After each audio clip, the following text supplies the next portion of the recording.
Bill number 39, the Labor Migration Management Bill, the Street Naming and Property Addressing System Bill, and B, bills at the Committee of the Whole, the Cooperative Societies Bill, the Public Fundraisings Bill, the Heritage and Museums Bill, the Environment Laws Amendment Bill, the County Library Services Bill, and the Statutory Instruments Amendment Bill.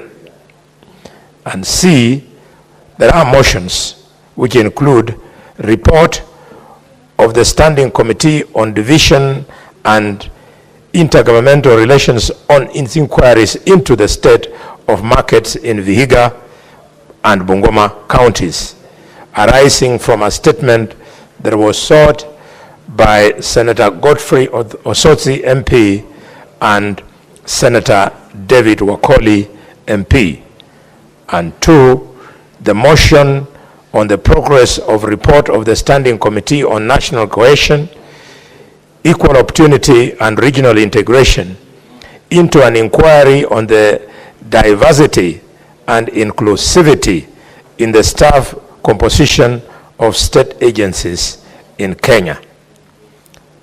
Mr. Speaker, the projected business for 22nd May 2025, Thursday, will include business not concluded from the Wednesday's afternoon paper, debate on the motion on the fourth basis for allocating the share of national revenue amongst our 47 counties, and any other business that will be scheduled by the Senate Business Committee. Mr. Speaker, sir, I thank you and hereby do lay the said statement on the table. Senator Hamida Kibwana.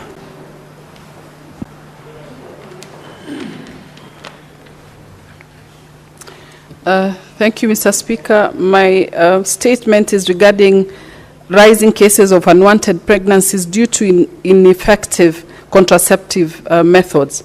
Mr. Speaker, sir, I rise pursuant to Standing Order 52.1 to make a statement on a matter of national concern regarding the rising incident of unintended pregnancies and abortion-related complications, largely attributed to ineffective contraceptive methods and gaps in reproductive health care services.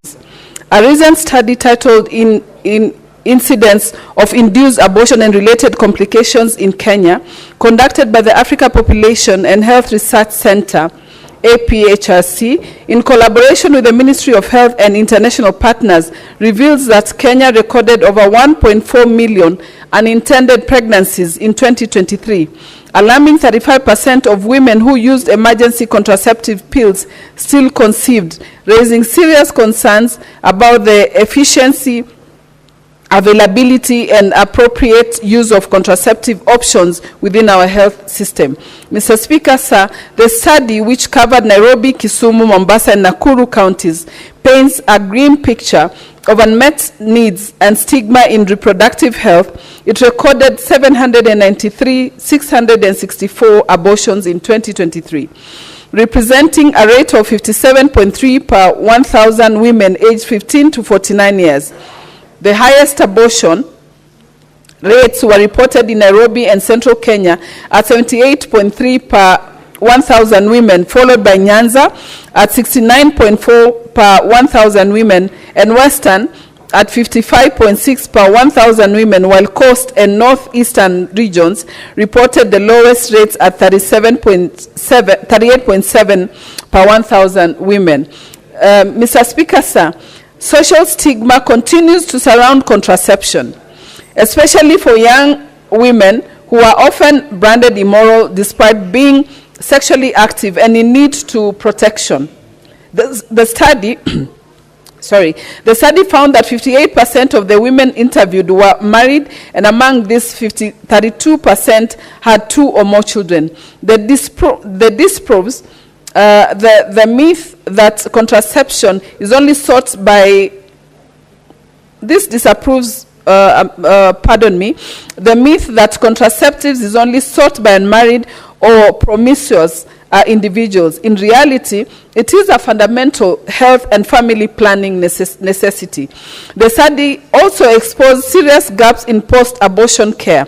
Only 24% of referral facilities and 21% of lower-level facilities were equipped to provide even basic post-abortion services, leaving thousands of women vulnerable to complications and long-term health risks.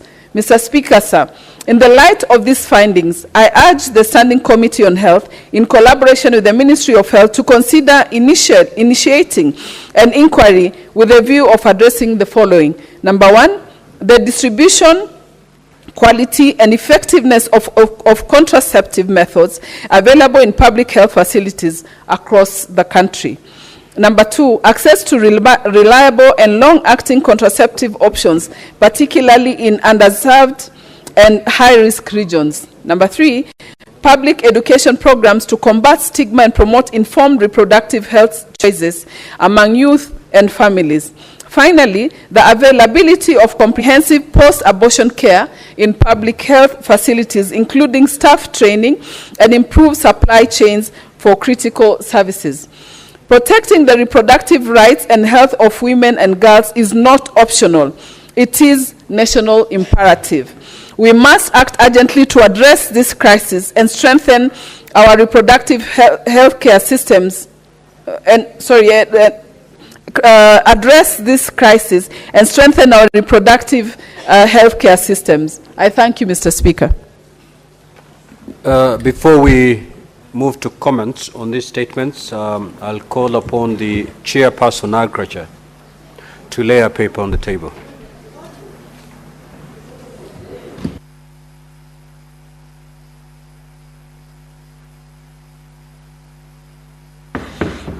Mr. Speaker, sir, I beg to lay the following paper on the table of the Senate today, 15th May 2025. The report of the Standing Committee on Agriculture, Livestock, Advisories on the consideration of National Assembly amendment to the COVID Bill 2023, Senate Bills number 10 of 2023.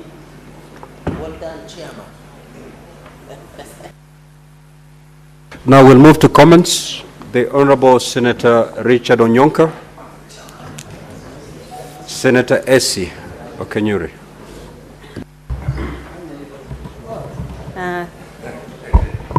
Thank you, Mr. Speaker. I wish to support the statement by Senator Richard Onyonka on land issues in Kisii.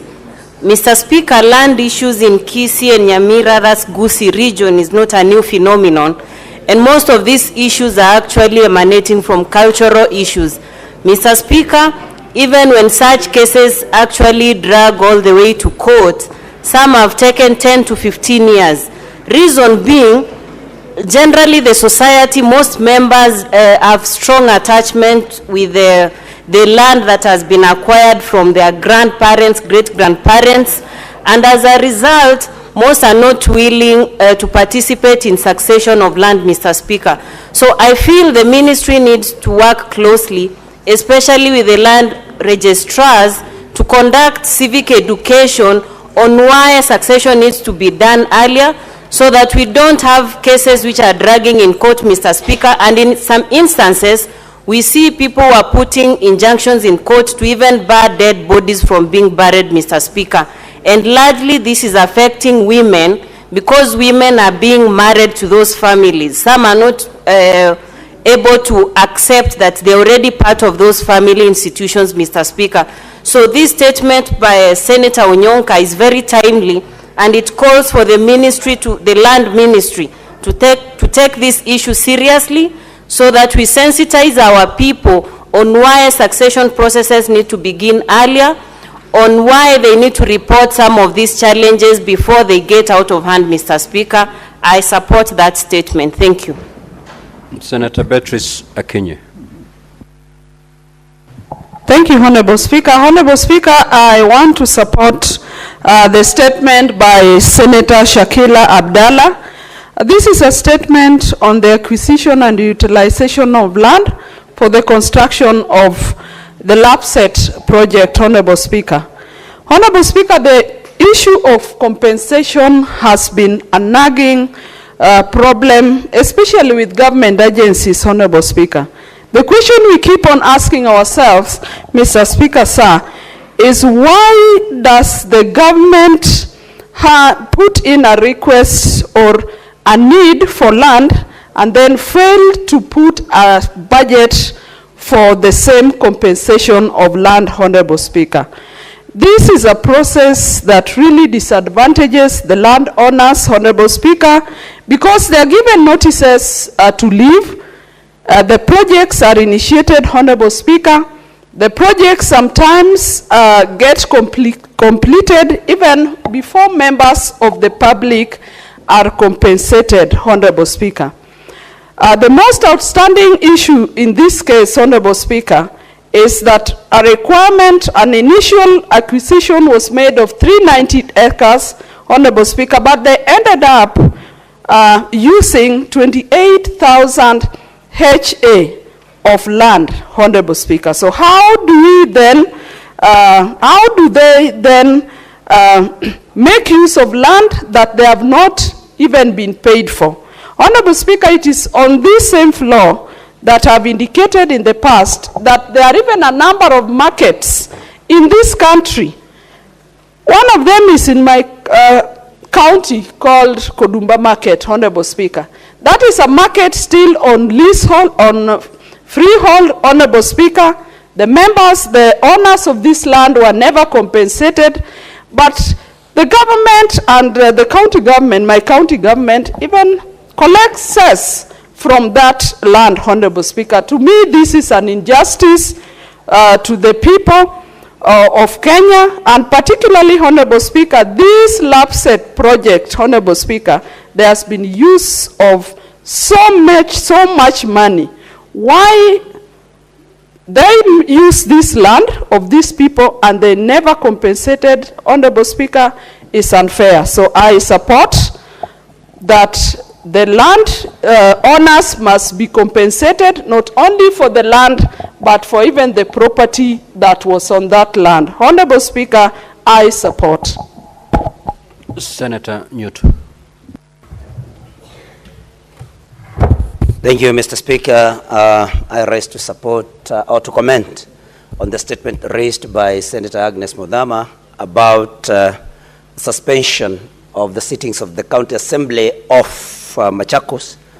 And Mr. Speaker, this concerns me because yesterday we were dealing again with the case of Nyamira County, where we have two parallel assemblies sitting.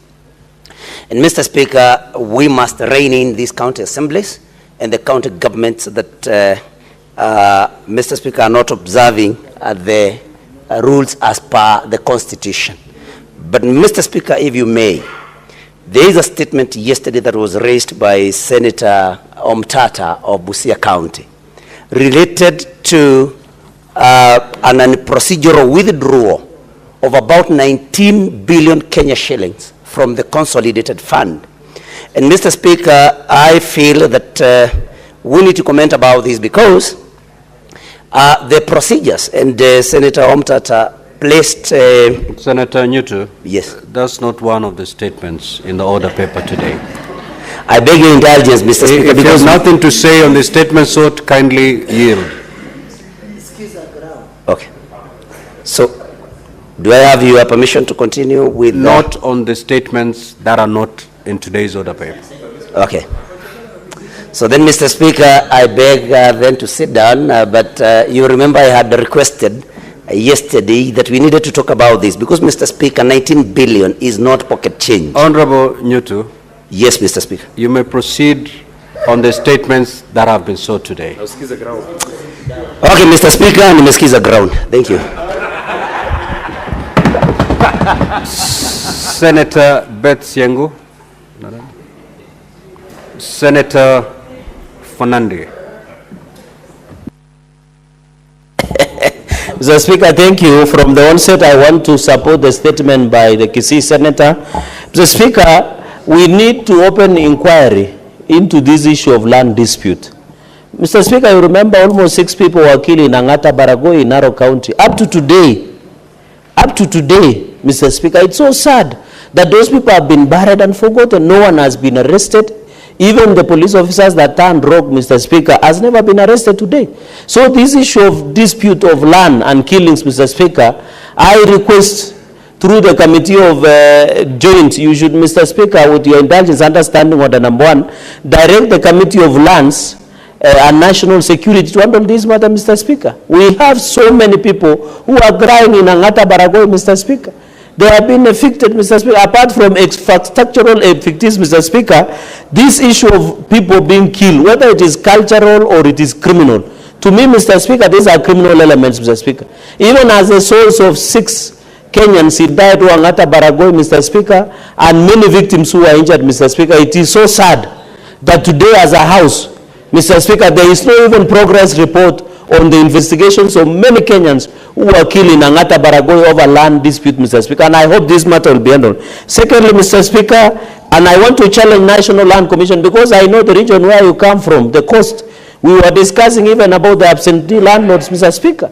This has led to many disputes in Coast Province where you hail from, Mr. Speaker, and I think it is of even interest to yourself and other leaders from this region and even from Rift Valley, Mr. Speaker, that we form a joint committee of National Land Commission and National Security. Mr. Speaker, secondly and finally, is I have read the statement by the committee.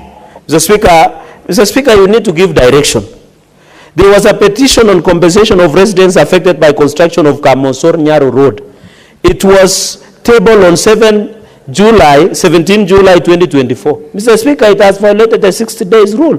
Mr. Speaker, you need to be firm and direct committees that they must prosecute prosecutions as per standing orders. If we cannot follow our own law, Mr. Speaker, what will become of? Even on this issue of Nairobi Expressway, Mr. Speaker, my statement has been there from 2024 April, Mr. Speaker. And we have been even told that Expressway is being closed for the next 3 days. Even no one knows what Moja Expressway is collecting in Nairobi Expressway, Mr. Speaker. Even whenever it rains in this city, the expressway normally floods, Mr. Speaker. Yet the Committee of Roads has not even found it wise. I don't know whether they need money from your office approval. Yet the expressway, we can just walk across here and assess, Mr. Speaker, that expressway, no one knows how much we are collecting as a country, who runs it, Mr. Speaker, and why is it that when it rains, it's only expressway that floods, of course, apart from Jogo Road and many other areas, Mr. Speaker, because, of course, the Nairobi City County is being run like Iraq, Mr. Speaker. Finally, Mr. Speaker, on the status of roads in Nandi, on the same I did raise, that was in May 15, 2024, no one, Mr. Speaker, and you know Nandi County is one of the agricultural counties that we have in this country. Mr. Speaker, it's sad that we have tea, we have coffee, we have milk, we have vegetables, we have fruits, Mr. Speaker, but we cannot access our markets, Mr. Speaker. Our milk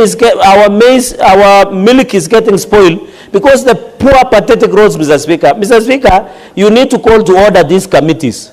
And I can see the senator, the chairperson of roads, Mr. Speaker, the chairperson, through you, Mr. Speaker, the chairperson of roads, Senator Edio Kech Kisheru, is smiling to the Speaker who threw him outside yesterday, Mr. Speaker. Yet I'm raising valid questions that he should be listening, Mr. Speaker, so that you don't need to give directions, Mr. Speaker. That we are complaining that the Roads Committee is taking ransom of our statements, Mr. Speaker, without giving it in time, including petitions, Mr. Speaker. You need to go hard and hot and big against committees that do not respond to the statement in time, Mr. Speaker. I invite your understanding on the number one with your indulgence, Mr. Speaker, with all tremendous respect to your office. I thank you, Mr. Speaker. The matter will be discussed comprehensively at the Senate Business Committee. Senator Mutinda. Mr. Speaker, allow me to briefly comment on the statement by Senator Hamida Kibwana on the issues of contraceptive methods. And she's requested, on adequate quality supply across the country, across all the public facilities, as far as the issues of contraceptive methods are concerned, because of the increased rate of induced post-abortion that are in this country. The data is clear. She has been able to stipulate the data. Nairobi is leading so much, with close to almost 70% of these particular abortions, Mr. Speaker. And it's a high time, and I believe this statement will come to our committee. We will deal with it, Senator Hamida, to ensure that the right measures and procedures are put in place. Mr. Speaker, allow me to also make my contribution on the indefinite suspension of the County Assembly of Machakos County, statement by Senator Kavindu, Mr. Speaker. Mr. Speaker, it is a shame and it is very sad today that county assemblies can close. You know, Mr. Speaker, after 2022 elections, we were so proud to have what we call Machakos girls, and also to have what we call Nakuru girls. But because the matter is for Machakos girls, let me narrow it to that. Mr. Speaker, we were so proud to have a woman governor, a woman senator, of course a woman rep, and a woman speaker. And at the as we speak right now, with that beautiful leadership the way it has been, of course, now it has now turned into difficult political issues, to a point that the speaker has to direct that the county closes or adjourns indefinitely, citing threats to her life and to the life of the other members of the county assembly, definitely the ones who are opposing to her impeachment. I would want to ask the leadership of Machakos County. This is a shame to women leadership. It is a high time that they should be able to sit down, resolve their political differences, and offer the services to the people of Machakos, Mr. Speaker. Mr. Speaker, where I sit as the Vice Chair of Finance and Budget, as we speak, we've suggested 465 billion through the BPS. And this money is definitely, for Machakos County, I guess they are taking about 9.5 billion. So definitely they will be getting more money.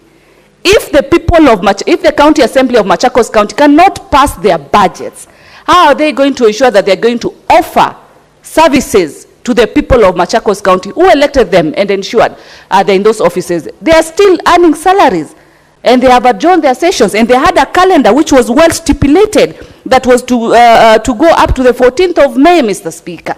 It is wrong. It is wrong whereby the Mwananchi suffers because of political issues. Those women, those leaders who are women, the governor, the women rep, the senator, the speaker of that particular county assembly should show leadership, come together and resolve the political issues that are in that place. And I don't see why she should be impeached, Mr. Speaker, because now look at where these issues have gone to. With those few and many, Mr. Speaker, I submit.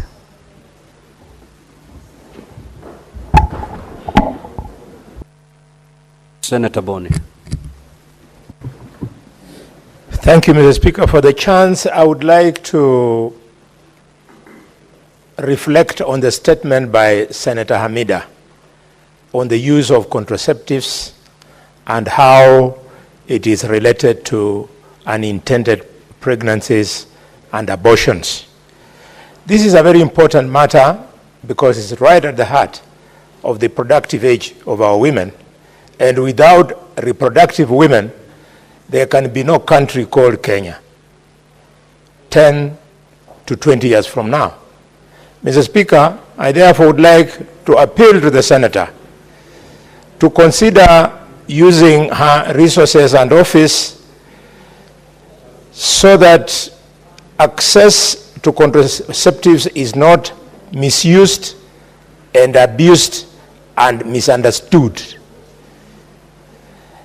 Contraception by way of the modern methods is something which is foreign to us. And the owners of those methods had an original intention of controlling the populations of the Black Africa. And therefore, we must, as we allow our women access to this contraceptive, accompany it with adequate education. I firmly believe that a woman who should take contraceptive should have a minimum of 3 children to start with.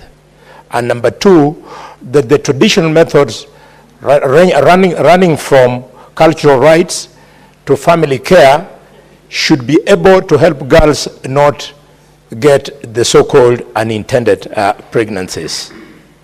Finally, on this very important issue, the issue of post-abortion care. Mr. Speaker, 18 counties today, as we speak this afternoon, Kakamega being one of them, Machakos another one, 18 of them, doctors are on strike. And these children get this abortion every day. And there is the post-abortal care is always an emergency, life-threatening, and can only be handled surgically by a competent doctor. So the fact that there are no doctors, it means that young women are dying in Machakos, dying in Kakamega, dying in the other hospitals of those 18 counties. The Senate must move with speed to ensure that these doctors are back into the hospitals by putting pressure on governors who prefer to spend money on living large. Mr. Speaker, can you imagine the governor of Kakamega doesn't want to pay doctors, and the other day he bought for himself an armored car, Lexus, 54 million shillings. Mr. Speaker, not that he cannot drive that kind of vehicle, but who would want to kill him? I want to assure the governor of Kakamega his life is not under threat. He's wasting our money. Let him use those millions to pay our doctors. We are waiting for him. He's being very unkind. We cannot allow governors to spend money on luxury instead of paying our doctors. I was looking, Mr. Speaker, at the proposed budget estimates, and the government wants to ask us to allow only a paltry 1.7 billion shillings for the doctors who keep on walking around the streets here. That money is not enough to get those doctors back, to address their salaries in arrears, to address their needs for promotion, Mr. Speaker. We require 4 billion. 4 billion shillings, Mr. Speaker, is not too much that we can allow our patients to be dying like animals. Mr. Speaker, that is why the Senate was created. We insist that governors must be called to order. I thank you. Senator Ezena.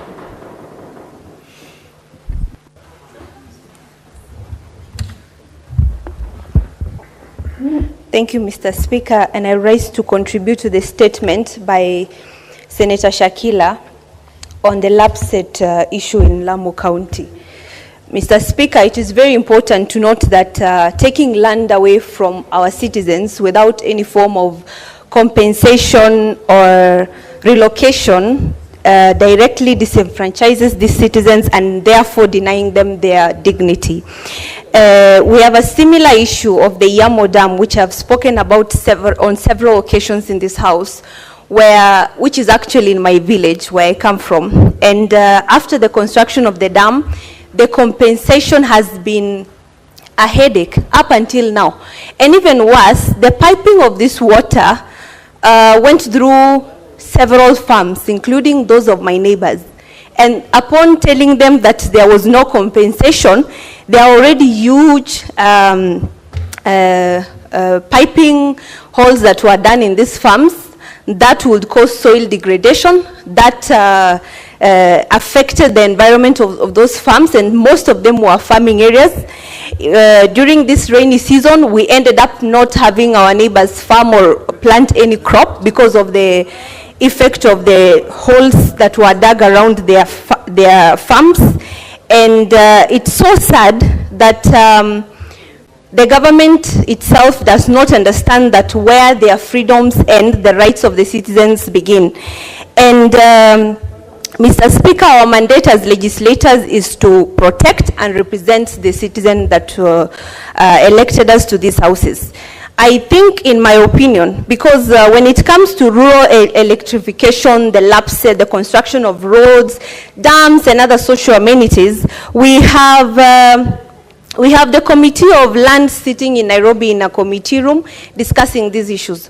We have a lot of issues that are revolving around land of the citizens being taken away in the guise that whatever is happening in that land is going to benefit the citizens. We know that, but we also know that when you take away land belonging to somebody, that is directly lowering somebody's dignity and making them squatters, because we are living at a time where there is barely any idle piece of land. And so I would urge that the Committee of Lands should be on their toes, moving from county to county, addressing these issues, including the Olchorai matter, which I've been talking about in this house. And we had a committee sitting on the same issue today. We need this committee to go down there to the grassroots and get the views of the citizens and know where the shoe is pinching so that they can come back and tell people that indeed this is how this matter should be approached. Thank you, Mr. Speaker. Senator Seki.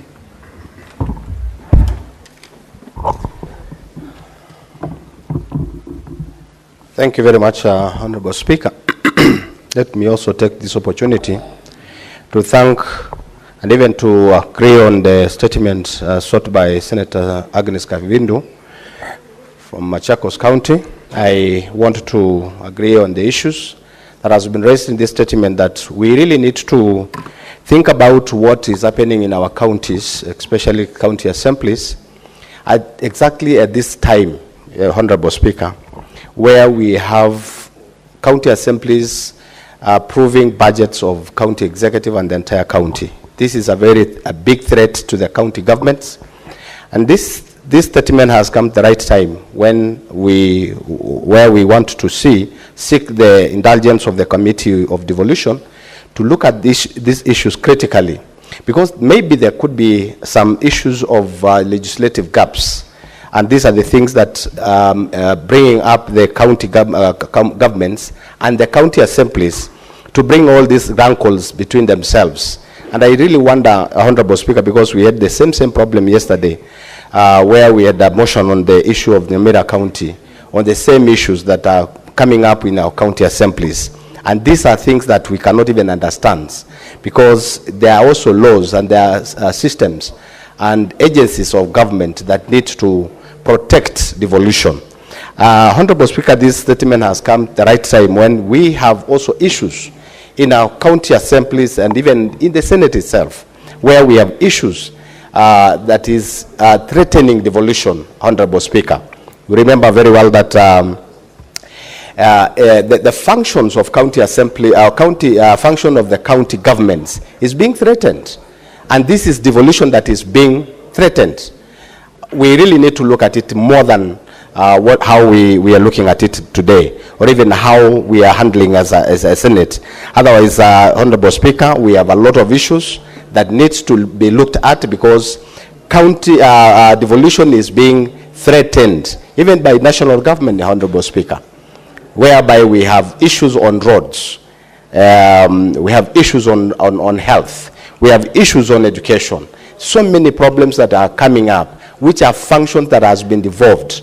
Honorable Speaker, this Senate, this House, need really to look at it critically on issues that has been affecting devolution, and these are the issues that are rising from the county assemblies, the executive, from the county governments, and even from this House itself. So I think it is a matter of the concern to this House that we look at it critically. Otherwise, thank you very much, Honorable Speaker. Senator Muma. Thank you, Honorable Speaker, for the opportunity to speak to the issue, to the statement by Senator Hamida on the matter of unwanted pregnancies due to ineffective contraception. Honorable Speaker, I have previously spoken on the issue of adolescent health in this country. I have indicated that as a country, the greatest problem we have is the neglect of adolescent girls and boys in this country. Honorable Speaker, the 1.4 million unintended pregnancies is just a result of the negligence that we have. Mr. Speaker, I have previously given the statistics around the teen pregnancies in this country. And as at now, between 2016 and now, we have had nearly 1.6 million teen pregnancies in this country. That is young girls who are defiled or who engaged in sexual activity and got pregnant. But now this is the record of the ones who got pregnant and attempted to get rid of those pregnancies.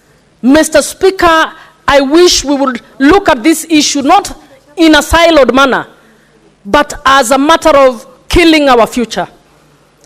Mr. Speaker, even as we look at the issue of abortion, I don't think the solution here is providing family planning.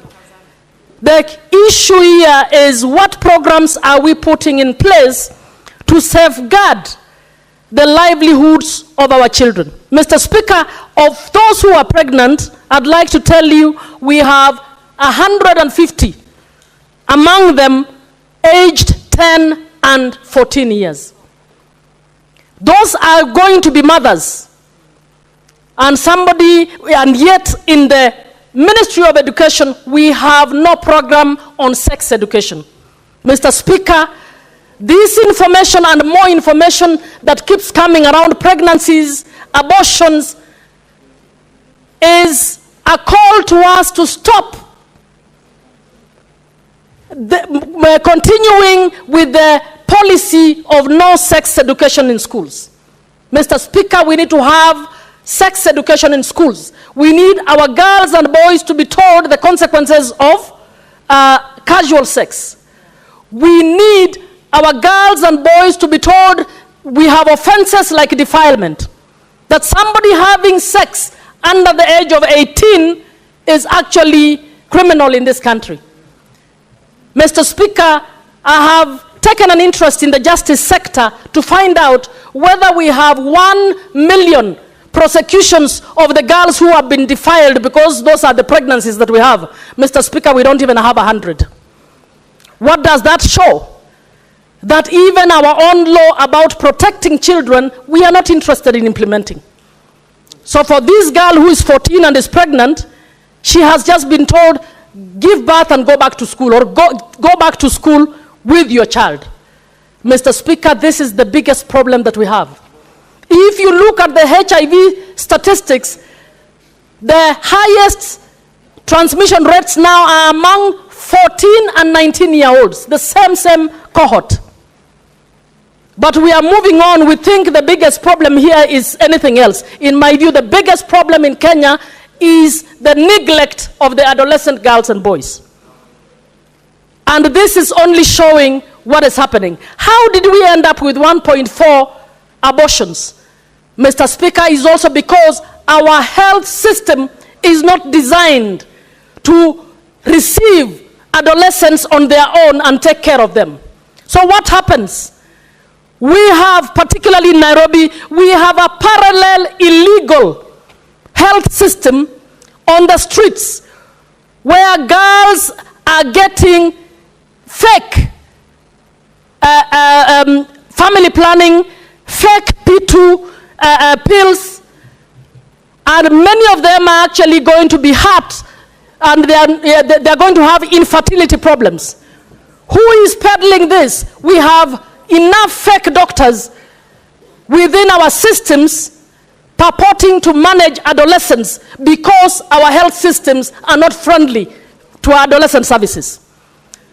Because we have not agreed that within our schools we could have counselors and people who can speak to children about sex education.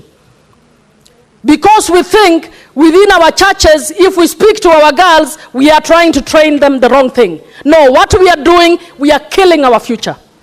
And it's not just the girls. Mr. Speaker, the boys don't get pregnant, but many of them are also being defiled. They are not speaking because our culture has tabooed discussing matters sex. Because it has tabooed, go and find out, and I would like us to just do it even for fun. Go and find out from your nephews, and you'll find out what is happening out there is bad. Mr. Speaker, the biggest crisis as far as I'm concerned is that Kenya has dropped the ball when it comes to the care of its adolescents. And these results will keep coming here one by one. We talk about how many pregnancies. We talk about how many have not gone back to school. We'll talk about how many have procured abortions. And we are not even being told how many died while trying to procure abortion. Mr. Speaker, this is a serious issue. And I'm hoping that this Senate, which I'm calling a courageous Senate, can one of these days have the courage to be able to face religious leaders, top government officials, to tell them adolescents are the future of this nation and we must put in place the policies that take care of them. GBV is all over. GBV is all over for both boys and girls.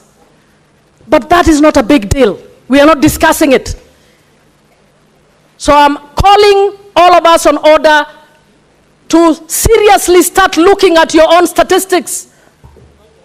Senator Faki, Senator Halware, Senator Majority Leader, please come back next time and tell us how many girls in Kakamega County who are under 18 got pregnant last year. Can you come and tell us, each of you?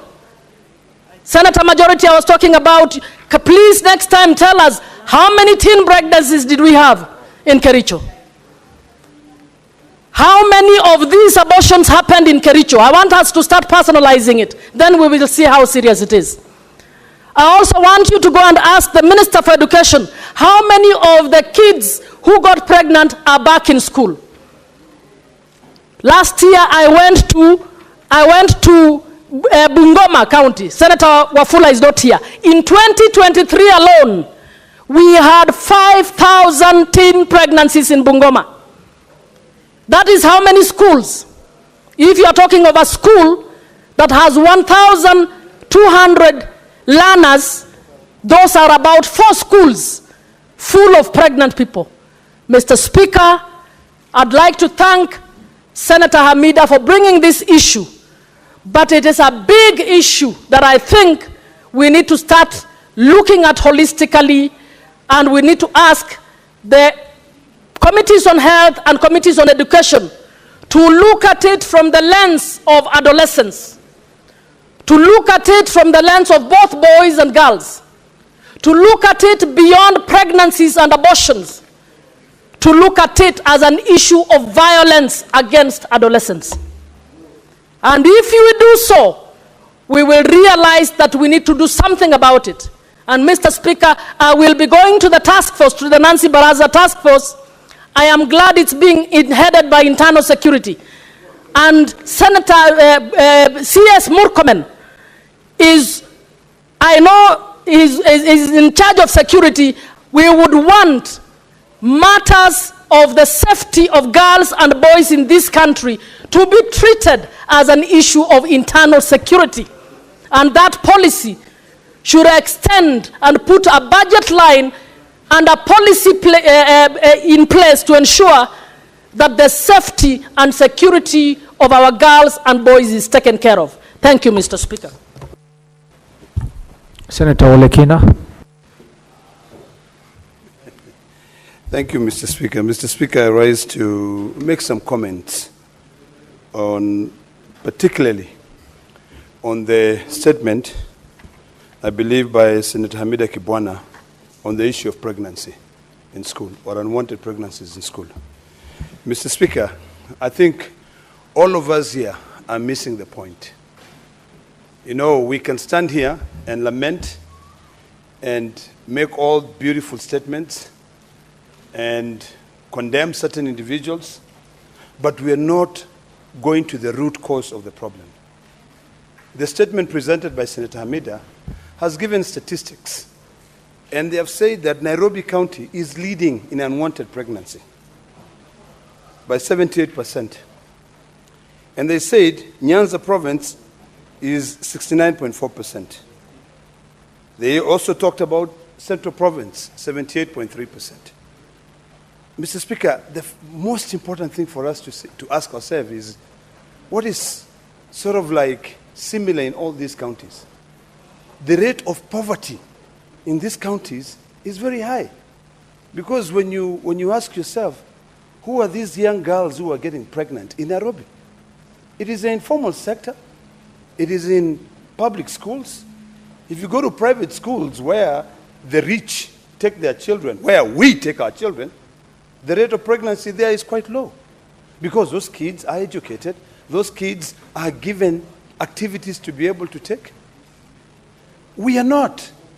The biggest problem, we're the ones who actually, who incubate this problem, ensure that it gives birth, and then instead of having a proper solution, we come and lament here. This is an issue where the Ministry of Education, yesterday I was surprised. I was watching in the news, the Committee of Education had invited the Ministry of Education to the National Assembly. And even when you're looking at the priorities of that Ministry of Education, they had forgotten one very important basic thing, which is to budget for the exams that these children are taking. If we are not budgeting for the exam for these children, we are not investing in making sure that we support these children. We come up with policies that guarantees free primary education, free secondary education. How then are we going to come up and stop this issue of pregnancy? You know, sometimes people sit down and they say, you know, life is too hard. All I want to do is to get a meal for the day. You know, and when these kids who are vulnerable, when they go home, the parents are out there working to be able to feed those kids. And when those kids do not have activities to do, what do you expect them to do? They will be lured by guys who drive border borders, who've got some little money. You know, they'll be lured by politicians like us. They'll be lured by rich people from the cities. And you know, these kids will be mesmerized. And what do you know? They're pregnant. And then that is when they realize, oh my God, what did I just do? I think we need to ask ourselves, what steps do we need to take to be able to solve this problem? I think when I look at the senators who are in this chamber right now, I know Senator Mungatana is a father of girls. I know Senator Halwale is a father of girls, many girls. I know my good friend from Kwale is a father of girls. I'm a father of girls. So this is our problem. This is something that we need to take. I know the speaker is a father of girls. So really, all of us here, including the majority leader, they're all fathers of girls. So what should we be doing? What we should be advocating is not lamenting, but rather saying, how do we ensure that these girls remain in school? You know, I always hear when we politicians make statements and say no child should be left behind, you know. But are we really investing money? Are we putting money in those schools? Are we creating jobs for those kids to be able to have those jobs? You know, this is a time when all of us should be asking ourselves, even in our own environment, are we creating internships, opportunities? In America, where I grew up, you will see a high school kid, when they're in recess, or when they're on their school holidays, that kid is doing a job, you know, working at KFC to raise money. I raised money. I was doing 2-3 jobs to be able to go to school. But here, no, it's a problem. We are not creating jobs here. We are busy fighting between the Senate and the National Assembly on who is superior. Yet, our children, yet independent institutions come and carry out surveys. This one, I think, was done, incidents of induced abortion and related complications. Now, let's talk about the issue of abortion. When we talk about abortion in this country, one of the biggest issues that has been raised here as a concern is the issue of Plan B, where a child has unprotected sex, and then they are educated that you can get Plan B. You can get a pill the next day, and that is it, and you move on. Who should be the first person to educate these children on the dangers of these induced abortions? Is it the Poison and Pharmacy Board? Is it us? Is it the parents? That is a conversation we need to be able to have. Nowadays, because of all of us trying to line our pockets to drive big cars and just enjoy our life, we miss out on our traditional cultural ceremonies. Before, the Luyas would be meeting and sitting down. They'll be having ceremonies. The Kalenjins, the Maasais will have the same ceremonies. And we'll talk about the importance, of respecting young girls. In our Maasai culture, I'll tell you this. Before a boy is circumcised, that night you are asked whether you've slept with any woman. If you happen to have slept with a woman, nobody will hold your back. You are called Orgideganyi. When we stopped all that, we stopped really focusing on that. People argue there is an issue of health concerns. Health concern my foot. All we need to do is to ask ourselves, can we now go back to our traditional cultures? Can we go back on the most important tenets?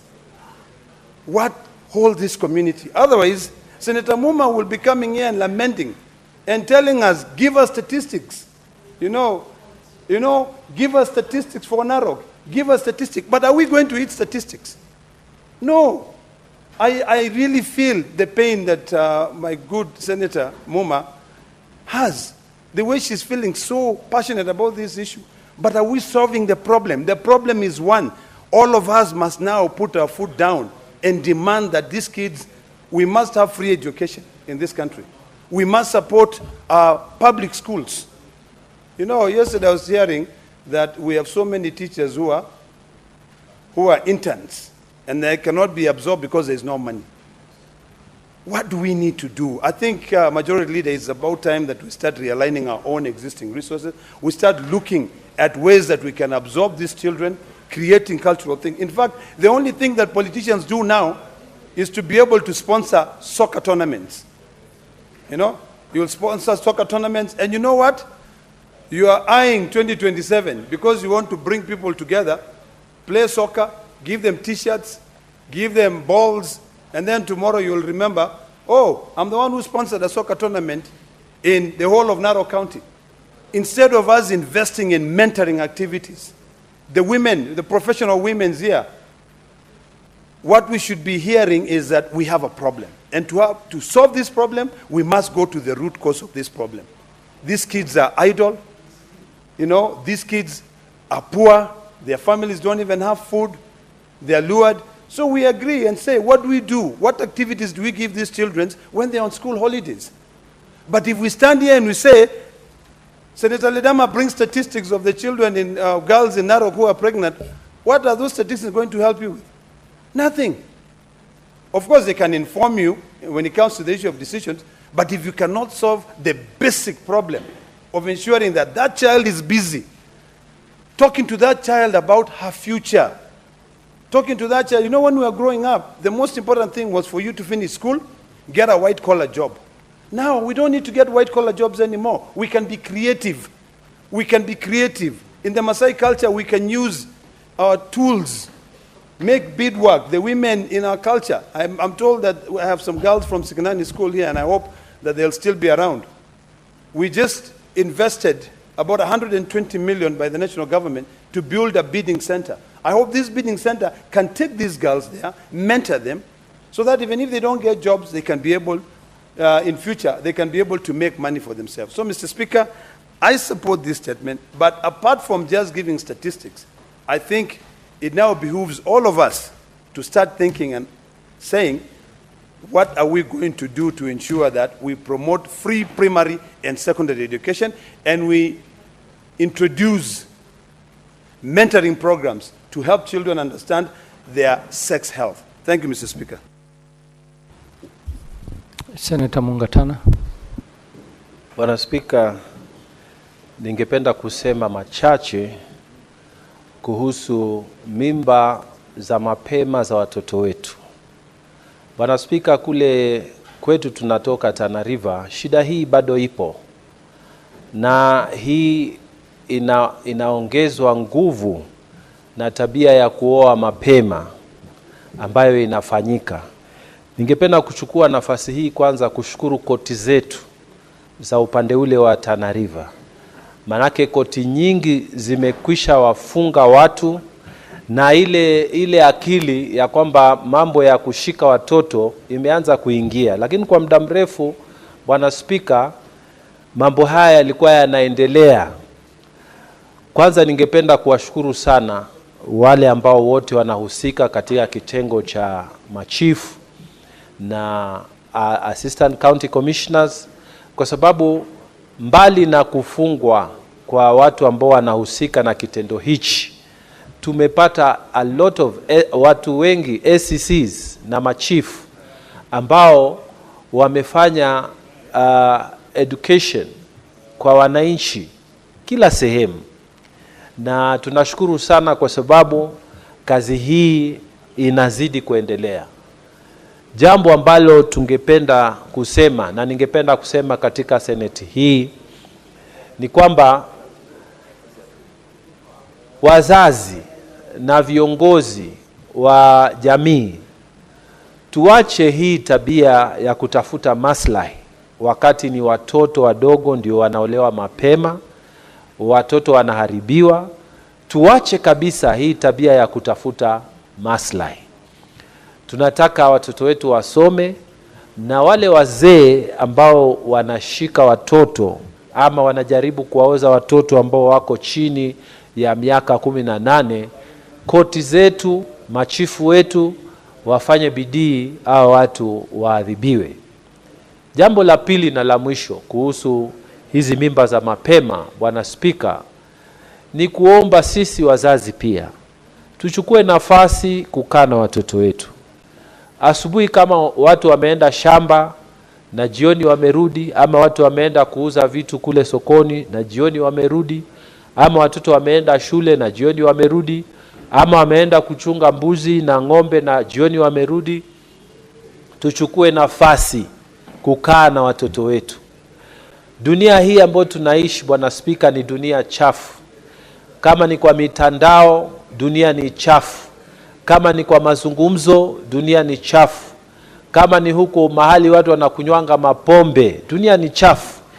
Kwa hivyo sisi kama wazazi tuchukue jukumu la kuongea na watoto wetu. Yaani kwa kizungu tunasema pushback. Lazima tuchukue nafasi ya kukaa na watoto wetu, kuongea na wao. Mimi kama ilivyosemekana hapa ni mzazi wa wasichana, na nimekuja kutambua, manake nilikuwa sijui. Mimi nilikuwa nafikiria kujuana, watu wanaenda wanaongea, wanakunywa chai, kisha baadaye ndio wanaenda restaurant na mambo kama hivyo vile tulifanya, ama kukaa hapa National Park, ama kununua njugu na kukaa hapa chini ya miti hapa kuongeshana. Siku hizi mambo ni tofauti, mambo ni different kwa ground. Wasichana wangu walikuwa akiniambia vile mambo yako hii dunia, hata nimeshtuka Bwana Spika. Siku hizi watu ni internet, kila kitu ni internet, watu wanasoma maprofile, watu wanaelezana kila kitu. Ati sasa sio kama zamani, ati mimi siwezi kutana na watu ati tunaenda kukula njugu. Tunakula njugu ya wapi dadi? Unaona sasa mambo yamebadilika, mambo yamekuwa, watu sio vile tulikuwa kitambo. Kwa hivyo ni lazima sisi tukae tuwaongeleshe hawa watoto wetu. Lazima, yani hii ni kama ni vita. Kwa sababu wewe usipowaongelesha, ukweli wa watoto wako utakuwa ni ukweli wa wale watoto ambao wana tabia mbaya. Ukweli wa watoto wako itakuwa ni ukweli wa ile mavideo chafu wanaangalia katika internet. Ukweli wa watoto wako itakuwa ni zile story wanaambiwa na watu wengine. Lazima tuchukue nafasi ya kupinga kabisa haya mambo na kuwafundisha maadili na dini. Na isiwe kwamba dini sisi sasa tunangojea watu wa kanisa ama watu wa madrasa wawafundishe dini. Sisi wenyewe kule nyumbani lazima tukikaa na kuomba na watoto wetu, kuongea na wao na kuwafundisha, ili mambo haya ya mimba zisizotakikana yapungue. Kwa hivyo Bwana Spika, kati ya mambo mengi ambayo lazima tufanye sisi kama Wakenya, lazima tuchukue majukumu yetu kama wazazi ili kupigana na hizi mimba za mapema. Asante sana Bwana Spika. Senator Julius Murgo. Asante kwa kunipa nafasi hii, Bwana Spika.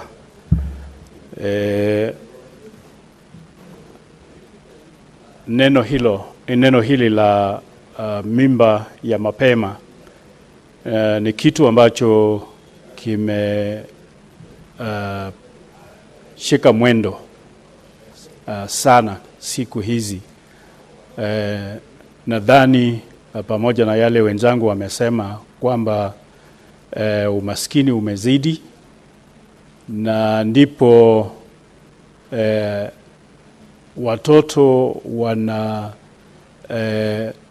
jipata tu wanaongozwa kufanya haya maneno kupitia njia ambazo ni rahisi, kama kununuliwa sweet, kama kununuliwa biskuti na vitu kama hivi, vinachukua watoto wetu wachukuliwe na watu walio na nia mbaya.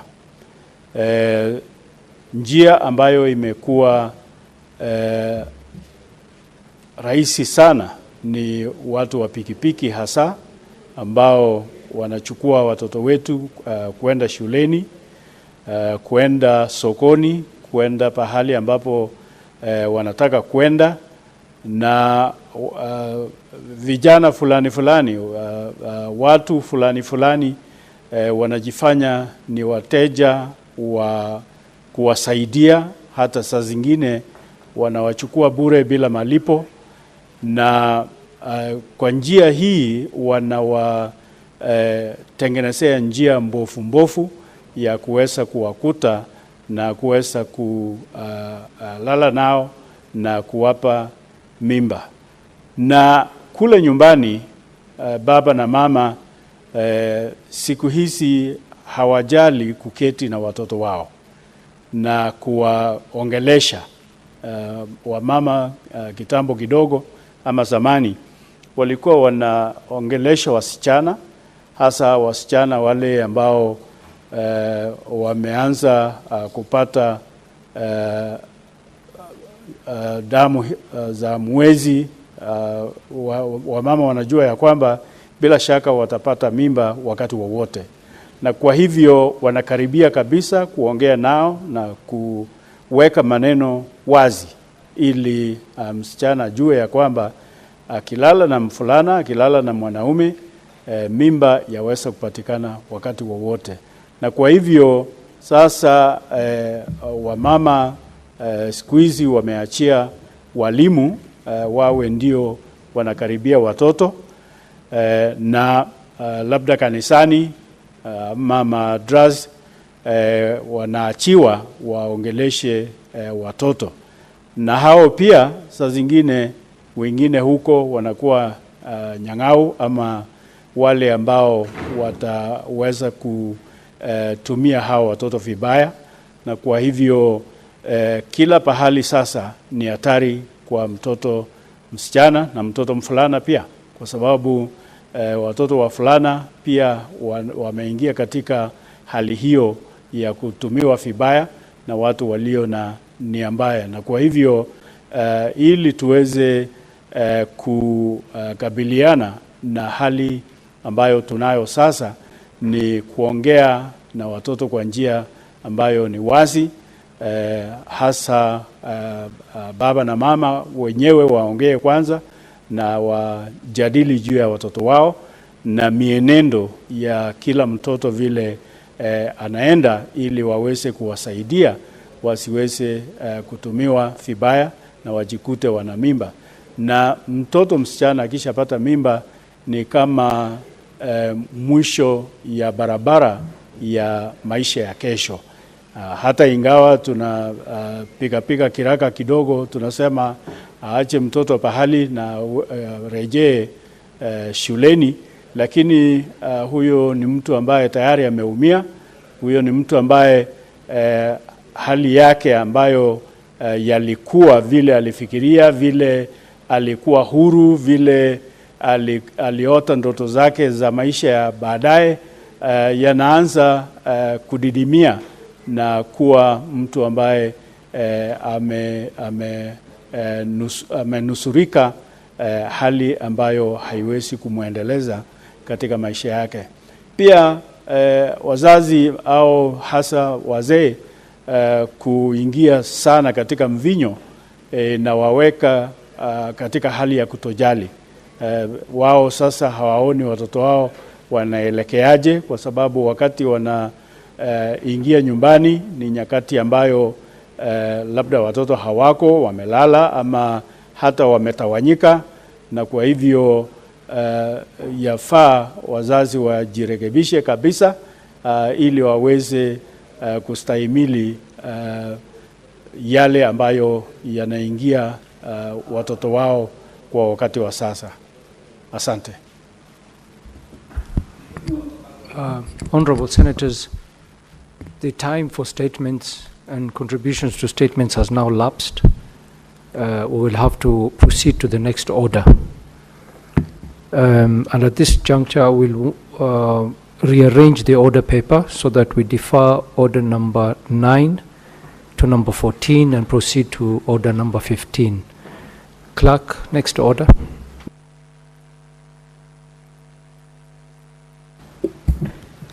Order number 15, the Creative Economy Support Bill, Senate Bills number 30 of 2024.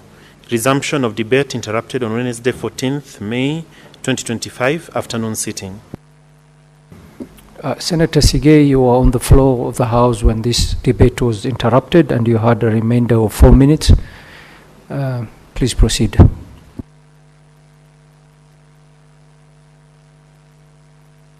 The mic.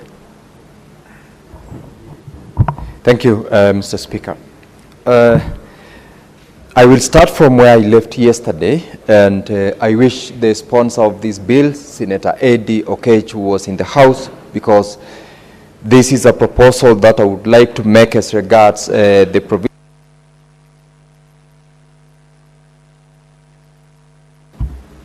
Thank you. I would like to make a proposal to Senator Eddie to amend Clause 13 of this bill. Clause 13 provides for the Cabinet Secretary of the relevant ministry to designate an administrative unit.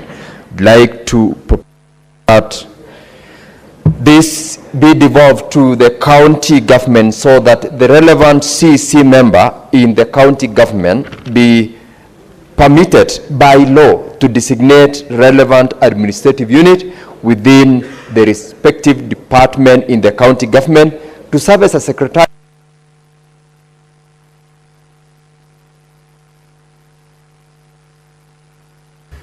Senator Sige, use the dispatch box. There seems to be a problem with your mic.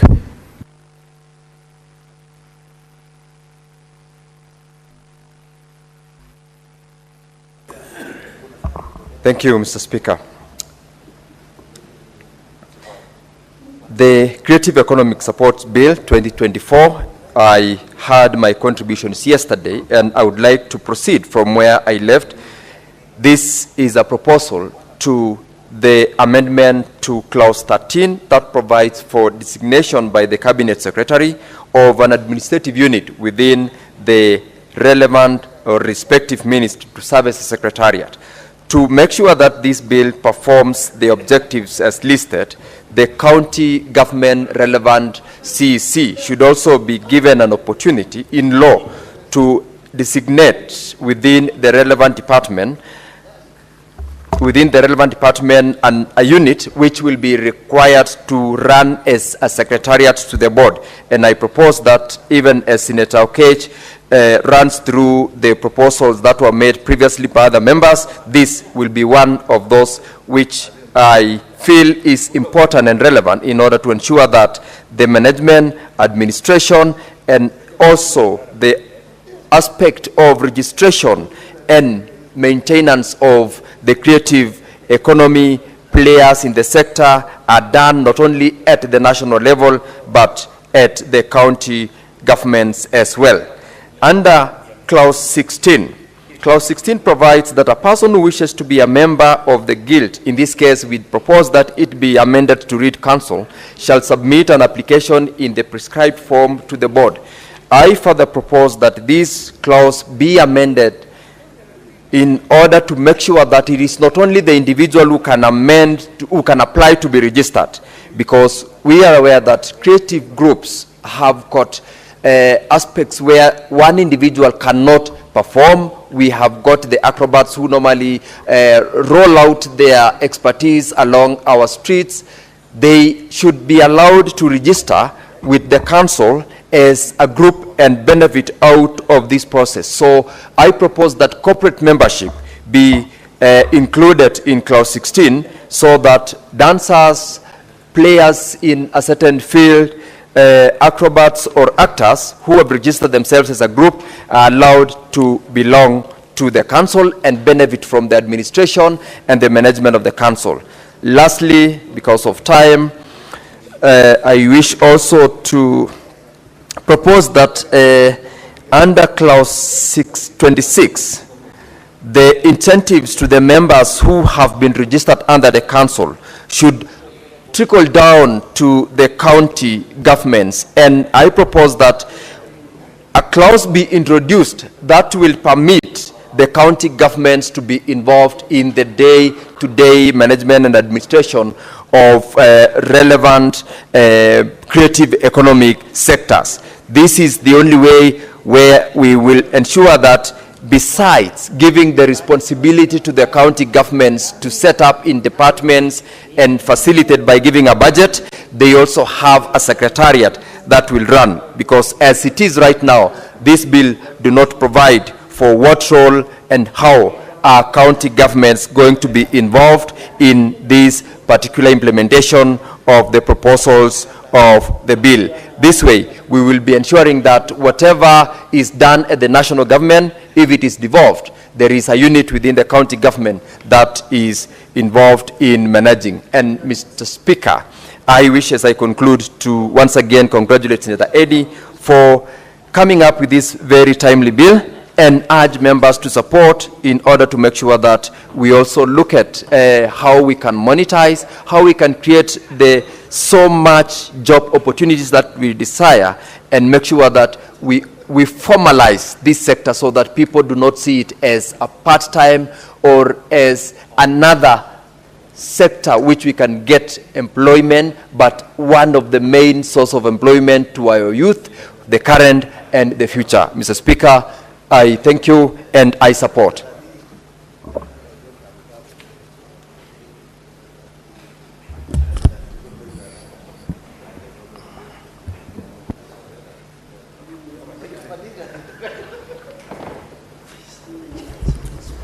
Honorable Senators, I would like to acknowledge the presence in the public gallery this afternoon of visiting teachers and students from Sekenani Girls Secondary School in Narok County. The delegation comprises 7 teachers and 140 students who are in the Senate for a one-day academic exposure. Honorable Senators, in our usual tradition of receiving and welcoming visitors to Parliament, I extend a warm welcome to them, and on behalf of the Senate and on my own behalf, wish them a fruitful visit. I thank you. Senator Olekina, you may take time to welcome the students. Thank you, Mr. Speaker. Let me take this opportunity to welcome the students and their teachers from Sekenani Girls to the Senate of the Republic of Kenya. I know earlier we had students from Molderkesi, and we also had students from Olchoro, but at least the few of you who have come in late are the ones that have gotten an opportunity for me to welcome you to the Senate. This is the Senate of the Republic of Kenya. We are here today. Tomorrow it will be you who will be sitting here. It will be you who will be making decisions for the other generation. So I really want to welcome you, and I want you to take your time to be able to understand how we argue. In the Senate of Kenya, we have 2 sides of the aisle, you know, but today it seems that on my side of the aisle it is only 2 of us. Normally we are full house. On the other side, we seem to have a few more senators. So it is imperative for you to understand the kind of work that we do. We established under Article 96 of the Constitution, and our job is to defend the interests of counties. I'm very happy to see you here today, and I want to promise you that I will be coming to your school to be able to come and talk to you about leadership. Most important thing is that earlier on we were talking about teenage pregnancy. I want to encourage you as young girls, as my daughters, to be able to look forward to coming to this house to be able to serve our people. So for now, I want to tell you, boys might be sweet, but they are not as sweet as your future. Because if you waste your time now dancing around with boys, you will not be able to have a bright future. Most of us are here because we sacrifice. I want to urge you to sacrifice. I know the challenges, I know where you come from, I know your parents are struggling to put you to school. You're also in a very good environment. Sikinani, Mr. Speaker, is located at the gate of the Masai Mara Game Reserve. In fact, most of these girls in their home, when they're going to school, they just, pass each other with wild animals, and they just shake hands, or maybe they wave, and they appreciate each other. So I really am very grateful to have seen you here today, and I promise you that I'll be coming there in the next few weeks to be able to come and meet most of you so that we can talk about the future. We are also creating economic activities. Mr. Speaker, at the Sikinani Gate, the Ministry of Culture has established a bidding center where the national government is investing about 120 million shillings. We were there last week with the president and officiated the opening or the groundbreaking of that facility. I want to encourage you during school holidays for you to be able to go there and nurture your talent. Some of the bill that we're talking about here is on creative industries. It is about time for you to think of yourself as future leaders. Future leaders are designed either for you to come here or to build your own economy. You become a leader in everything that you do. By the time you guys are our age, things will be very different. So welcome to the Senate, and I hope that we can continue engaging. And thank you, Mr. Speaker. Senator Olekina, you're also next in contributing to the bill. Thank you, Mr. Speaker. Mr. Speaker, I rise to support this very timely bill, the Creative Economy Support Bill. Mr. Speaker, in this country today, because of the rate of unemployment, a lot of youth are becoming very creative to a point where they pay for their school. Most of our youth have become content creators. If you go to TikTok, some of us who wake up very early in the morning at around 5, or maybe 3 in the morning and you cannot be able to sleep, you try to figure out what is new in the creative industry. But the biggest problem that I see in this industry is that, one, I believe that we have actually over-regulated it. I support this bill which is being proposed by Senator Eddy, but I think we need to allow this creative industry to self-regulate. When we allow them to self-regulate, they can actually be able to make sense of what they're able to do. Mr. Speaker, I have traveled around the world. Recently, I was in a country where very few people will dare go because there are very few flights that go to that country. In fact, from Dubai, there are only 2 aircraft that flies to that country. But what was so interesting about that country, and this is Belarus, is that it's a country that lives on its own. They believe in different political ideology, such that they are treated differently from those ones who believe in the principle of ideologies of the NATO-friendly countries. This is a Russian-friendly country. But one thing that really moved me is the creative industry in that country. I was shocked that, in the eve of a presidential election, the capital city of Belarus, it's called Minsk or something like that. The government organizes, the electoral commission organizes activities, creative, which are sponsored by the creative industry.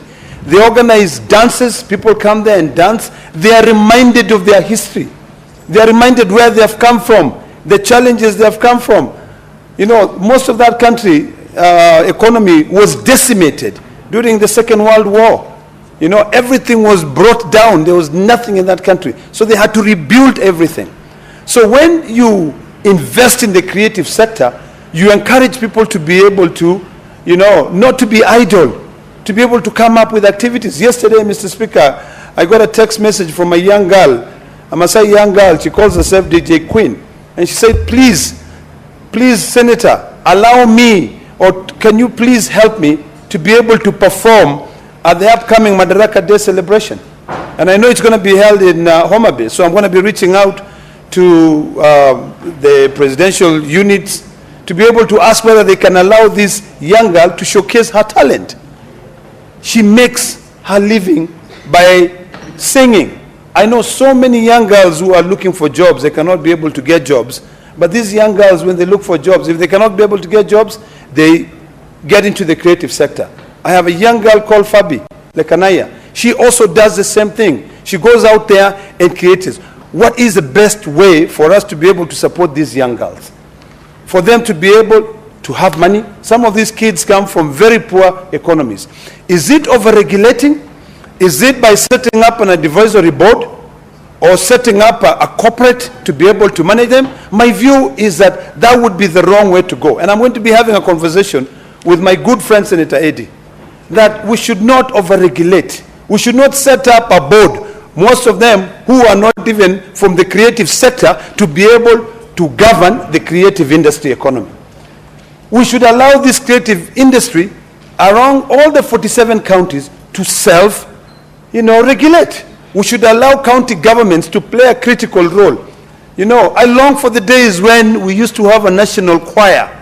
When we were growing up and we were in primary school, when President Moi will come and open, when it is Madaraka Day or Jamhuri Day, there used to be like a national choir which will come to our schools. We'll all of us sing a song. We'll go to Madaraka Day. All of us will sing, will participate. I long for the time when county government will create their own, will invest in their own creative industries.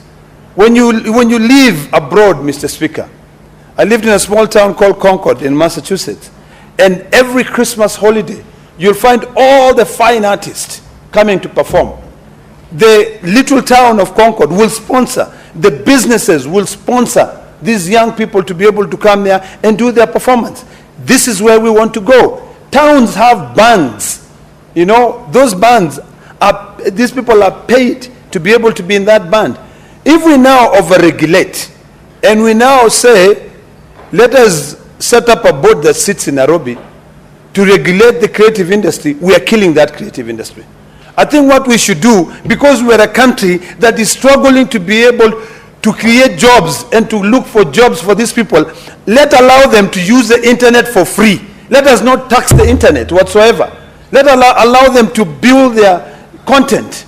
They can use TikTok, they can use Facebook, they can use Twitter, Instagram. Let them do it.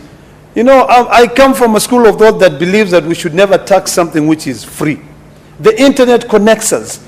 And every time I tell my staff is that your network is your net worth. So this creative industry should be looking at the networks that they have outside there. Which is the network that they have out there? They have people who will sit down here, go through Facebook, look at it. Let us find a way that these companies, which are companies that are formed in foreign countries, can be able to support children here, pay for their school fees. I have about almost 2 million followers on Twitter, and from time to time, I get a small, amount of money from X sending to me. It's a small, but it's taxed. I wish it was not taxed, because then I could probably donate to someone else to be able to support them. So the most important thing that we need to think about this bill, and I want to have a sit down with Senator Eddy, so that during the committee of the whole, we can actually be able to try and see how do we develop a piece of legislation that will not make it difficult for people, for content creators to make money. It will make it easier for them to be able to benefit. I wish we could have one thing in this country which is free. You cannot create jobs for everybody. Allow them to go make money. Let them use their knowledge and make money. Number two, Mr. Speaker, I don't fully support, although I partially support it. Let me correct myself, because Senator Eddy is one of the most intelligent young senators you'll find here. Establishment of this creative industry guild. Why should that guild be advising the cabinet secretary? What is the role of a cabinet secretary in my creativity? There's absolutely no role. this guild should be looking at where to engage the private sector, for the private sector to invest in these young creators, content creators, to invest in this sector, so that every advertisement which is done out there, if it is for me advertising the milk that I produce, I look for a young Maasai content creator, or I look for a young Giriama content creator, a young Somali content creator, to be able to advertise that milk. Why should, then the guild should be talking to the private sector, not the cabinet secretary. You know, this authority is created every time, and you're giving this cabinet secretary so much power. And when even you invite these cabinet secretaries to your committees, they come there unprepared, they look clueless. Like today, Mr. Speaker, I was actually perplexed. We had the cabinet secretary in charge of lands coming to the committee of lands to be able to respond to statements. There were like almost 20 statements which were requested. They were piling in our office. There were petitions. When she comes, not ready. We sit there and waste our time for no reason. Why are we giving them so much time? They will not even have time to sit down with this guild. So Senator Eddy, do away with this role.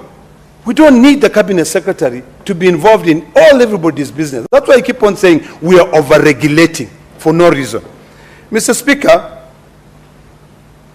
you know, this guild, when you say that number 7B, conduct labor market surveys and mapping exercise of person involved in the creative industry and put in place the most appropriate strategies that facilitate the development of the creative industry. This is why I keep on saying we are over-regulating. We are over-legislating. Allow this industry to self-regulate. If today, Mr. Speaker, you ask me to give you a list of all Maasai artists, secular and gospel artists, I will give it to you. Why? Because I have an interest in them. Okay? I have two interests in them. I have to figure out anytime I have an event, I know who I can be able to invite so that I can be able to support them. The private sector can play a critical role here. The private sector has a role to play. Every so often, you see Citizen TV or Citizen Radio doing road shows. You know, you see radio stations carrying out road shows, and they hire the services of these artists to be able to market their stations. You know, let them self-regulate. The only thing that I could probably support here is that every county government should have a record of the artist, but not set up a guild that goes out and map. You are mapping, they are coming up every day, Mr. Speaker. They are doing collabos with artists in South Africa, they are doing collabos with artists in Tanzania, in Uganda. This is not necessary. What we should be looking at is that if this guild should engage the private sector so that in Narok County we have a performance center. And in that performance center, on a daily basis, you have 5 or 6 artists who are going there, sell tickets, let them go. If you go to New York, Mr. Speaker, you know, I think New York, around the world, is a place where one street, you'll find so many artists. And of course, those artists who are there, they'll be performing. There are orchestras, there are all these things. The private sector is playing a key role. We forget the power of the private sector. Let us try to fight to have a small government and allow the private sector to build this economy. Mr. Speaker, what I like a little bit about the role of this guild is that collaborate with relevant institutions to facilitate the protections of the intellectual property rights of creative artists through sensitization and awareness programs, and facilitate the registration of works produced by creative artists. If you ask me, does that make sense? Absolutely. Because of copyright issues. But Mr. Speaker, today you'll fight the Copyright Society of Kenya. And they will sit down and have coffee with CAK. And before you realize, everybody is asked to pay money. And when you follow through, you'll find that that copyright society, and it is legislated by this house, it is a bunch of few people who make all that money. If the guild can now come in and say, artist, you have a choice. You can have your own channel, play the music. When you play the music, find a way for people to pay you. You know, I like that. Number two, I like the fact that we protect the intellectual property rights. I wish we were thinking like this when we the Maasais, for instance, talk about our rungus, our shukas, our beadwork, to be able to protect that. People come to Kenya, sometimes people come to Kenya, not because they come to see Kenya, but they come to see the Maasais. You know, if we can protect that, that will make sense. So this guild should not be advising the cabinet secretary. It should be finding a way that they have meetings with these artists, you know, and if there's any upcoming artist, send your name, send your content for them to be able to protect you. That one I fully support. You know, collaborate with intellectual property rights, that's E as well, which is a very good. Collaborate with relevant entities to ensure the transparent distribution of royalties collected. In fact, on this particular one of royalties collection, in the current age where there are so many online companies that are giving these content creators a platform to be able to showcase their talent, you know, we should not be having one individual who is collecting this money to be able to distribute to them. I think artists should sign contracts directly with radio stations. They should sign contracts directly with TV stations and find a way for give and take. You play my music, you know, when you play my music, I don't charge you, you know, or I appear there, you give me an opportunity to be able to market my kind of music. So those are the things that we need to look into. Finally, Mr. Speaker, as I sit down, let me reiterate on the importance of this bill, but I think, and I want to repeat this again, I will be sitting down with Senator Eddy to do away with overregulation, to do away with this need to set up, you know, a body that now governs the creative industry. We don't. Let it self-regulate. Let people make money. Let people enjoy. And finally, and most importantly, you know, let us make sure it is tax-free because it is their creativity. Don't charge me. Don't overburden me with taxes for my creativity. Thank you, Mr. Speaker. Senator Catherine Moma.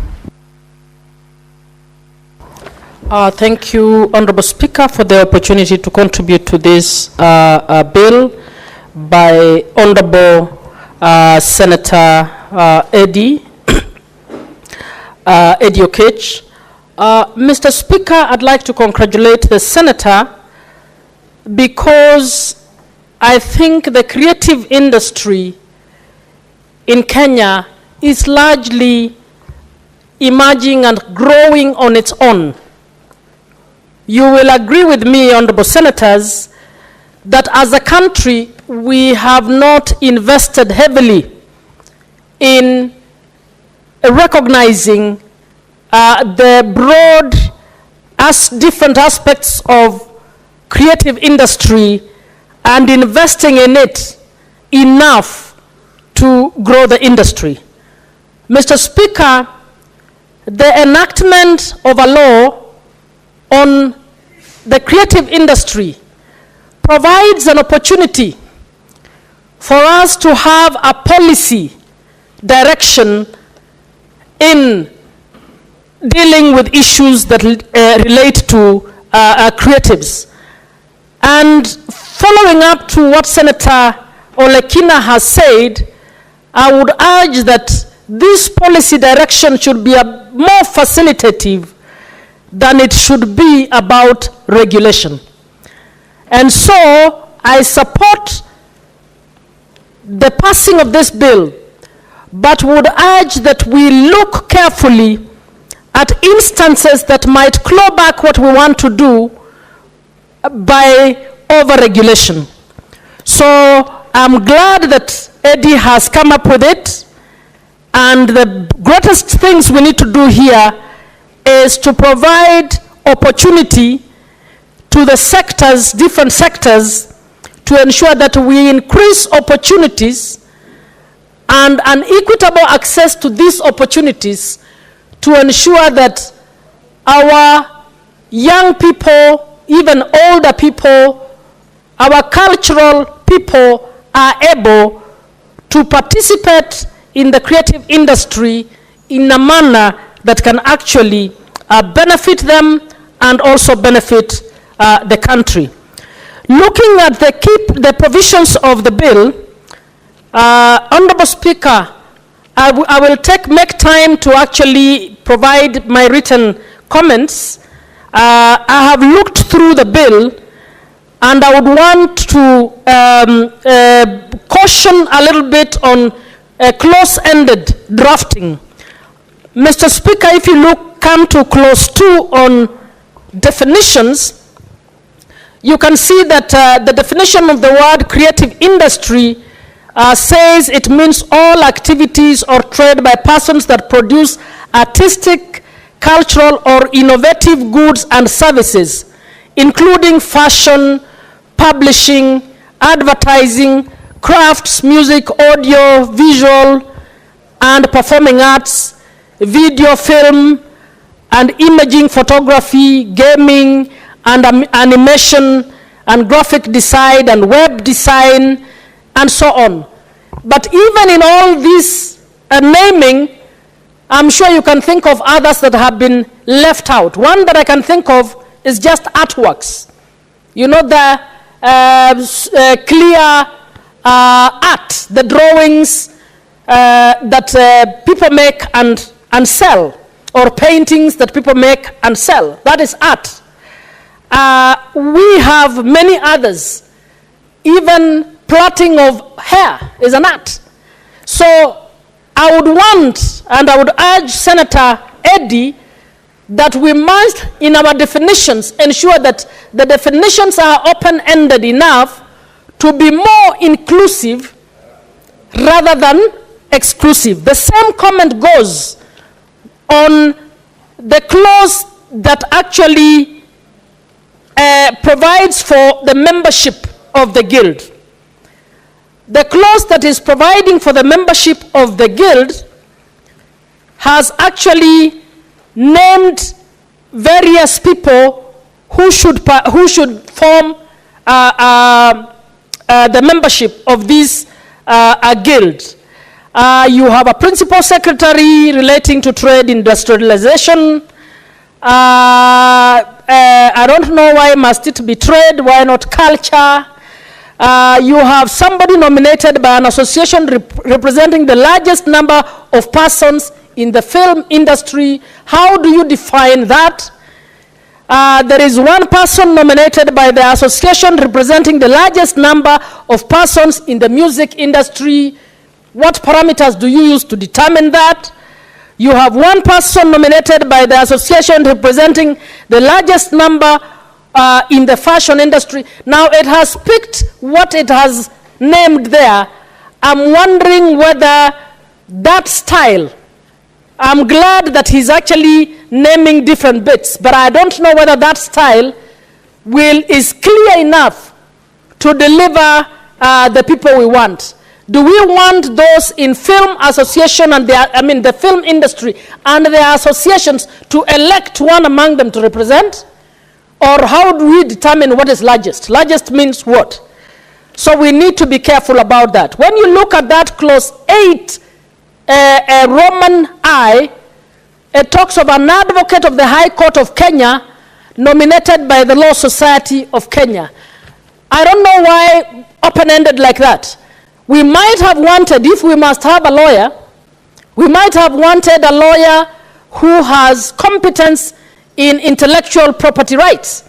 And maybe that is now bringing on board the lawyer that will actually be able to provide guidance to that team. And then we have a clause later that says to ensure not more than 2/3 gender. Mr. Speaker, this is the space where I think one of the memberships should have gone directly to persons living with disability. The reason I say this, persons with disability are ordinarily excluded from the job market. They are not employed. The school process actually is very limited. You will find that we have very few deaf schools for persons with hearing disability run by missionaries. And you find that because we have never provided for them in the public realm, you will find that even the way we have designed a Senate, for instance, I don't see if we had a member who had a hearing disability, how do we facilitate their participation here? If you go to a Ministry of Education, the Attorney General's office, is it designed so that when management meetings are there, they can provide for a person with hearing disability? Now, most of these people have had to actually look to their own inward resources to earn a living. So we have a number of people with disabilities who have ended up in the creative industry because largely they were excluded by society. I would have wanted to see a specific seat on this advisory board by persons with disability. In fact, maybe 2 seats that will represent 2 different types of disability, because persons with disability are in this industry or have had to fall back to this industry in order to be taken care of.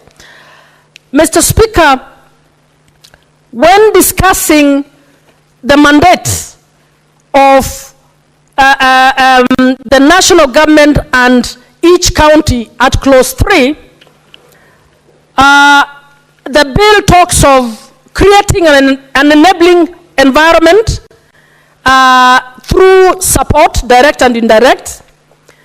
It talks of formulating and implementing policies and strategies for development and promotion of sustainable, diverse creatives, which is a good one.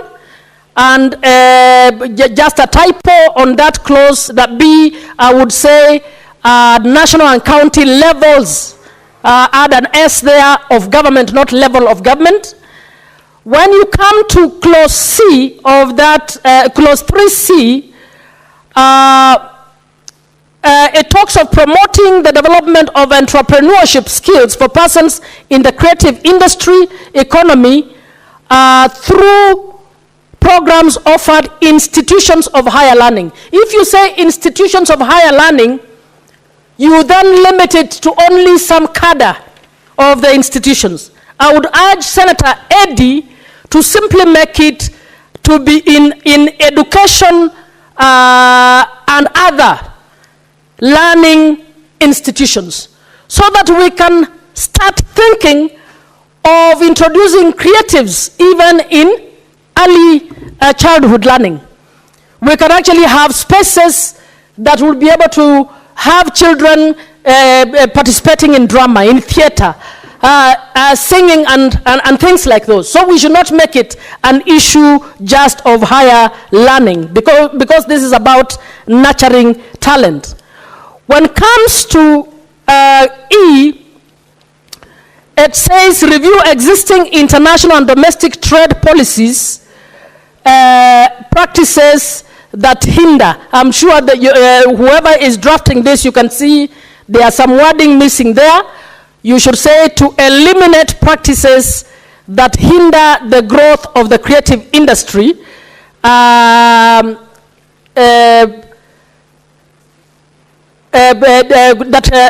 while incorporating provisions that will mitigate against such negative provisions. So there are a number of, if somebody has read this, and I'm speaking particularly to the staff that are assisting Eddie to draft this, please read through to ensure that there is grammatical flow of developing this bill.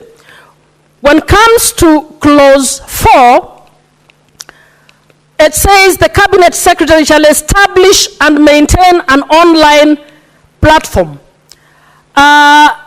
where persons in the creative industry may publish events. I'm wondering whether this is the, excuse me, Mr. Speaker, I'm wondering this is whether, in our experience, a government ministry will be the best place to actually create and maintain a website that is marketing the creatives. I think what we want is government to provide just enough environment, and since the ICT ministries are supposed to be putting up ICT hubs in every constituency, hopefully they can move on to every ward. That space should just have enabled internet access and protected, safe internet access to ensure that the young creatives can actually market themselves as they are able to provide. When you come to clause 5, clause 5 talks about the cabinet secretary responsible for matters relating to education shall ensure that the curriculum developed under section 4D of the Kenya Institute of Curriculum Development includes subjects relating to the creative industry. I'm suggesting that another clause be added so that it's not just the school curriculum that has it, but also the teacher training curriculum also needs to have. You can't put this in the school curriculum and yet you have not provided it in the teacher training curriculum. Honorable Speaker, this is important because we take some things for granted. We just this afternoon spoke about this motion on adolescents' health, and you had my passionate plea to us to give attention to this. One of the things that I discovered in this, Mr. Speaker, when I was doing writing up a training manual on HIV rights for young people, I spoke to adolescents, I spoke to parents, I spoke to teachers about how to go about educating our young people on matters relating to sex and life skills. The teachers told me that parents and everybody expects that in the schools we will teach these children what they need to know. But the teacher training curriculum has never provided anything on life skills for children. We are taught the subjects that we have. And then there is something called guiding and counseling. But that guiding and counseling does not provide adequate information for us to say we can provide sex education. So in the same manner, I am suggesting that the teacher training curriculum, if we intend to grow and support the creatives industry within learning institutions, we should begin by giving the teachers who will be teaching these learners the skills to be able to do this adequately. Mr. Speaker, I can see the yellow light, and I still have many, many more, and I will be writing down my comments and providing to Eddie. I would want to suggest that the language of formulate, the guild shall formulate and implement strategies, is not a very good language, drafting language. They should just develop key policies that should guide development, implementation. A strategy is a down the line implementation tool. So we should not put a strategy within the bill. I'm suggesting we Senator Muma, just a moment. What's your point of order, Senator Metho? Thank you very much, Mr. Speaker, sir. I want to draw your attention to Standing Order 116. I would not have wanted to interrupt